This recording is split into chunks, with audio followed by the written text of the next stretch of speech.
લાયા લાયા આજે તો ગુજ્જુભાઈ તમારા માટે આઈસક્રીમ ખોટેલા વાળાની છાસ ને લસ્સી લાયા. તો મિત્રો તમને તો ખબર હશે કે પાટામાં ગરમી કેવી પડે, આપણે આજે આવી ગયા આઈસક્રીમ ખોટેલા છાસ ને લસ્સી પીવા માટે. તો મિત્રો આ કાકા છેલ્લા 35 વર્ષથી અહીંયા છાસ ને લસ્સી વેચે છે, પાટણમાં જૂના અને જાણીતા. અને મિત્રો આમનું નામ છે કાંતિભાઈ. અને મિત્રો કાકાએ અમારા માટે સ્પેશિયલ છાસ ને લસ્સી બનાવવાનું સ્ટાર્ટ કરી દીધું છે. જો તમે તો મિત્રો પહેલા આપણે પીશું એમની રગડા વાળી છાસ ભાઈ. એકદમ રગડા જેવી છાસ છે ભાઈ. અને મિત્રો કોઈ પણ જાતનું મિલાવટ નહીં, એકદમ શુદ્ધ નેચરલ.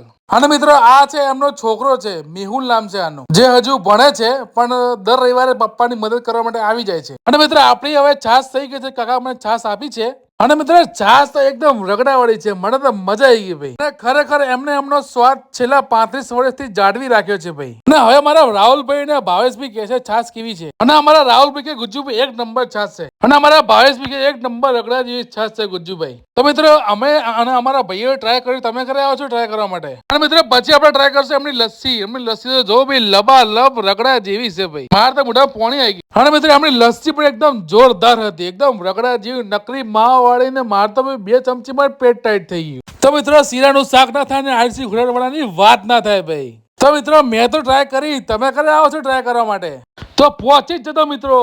તો મિત્રો એડ્રેસ થી વાત કરે બીએમ હાઈસ્કૂલ પહેલા ધાબાની સામે પાટણ.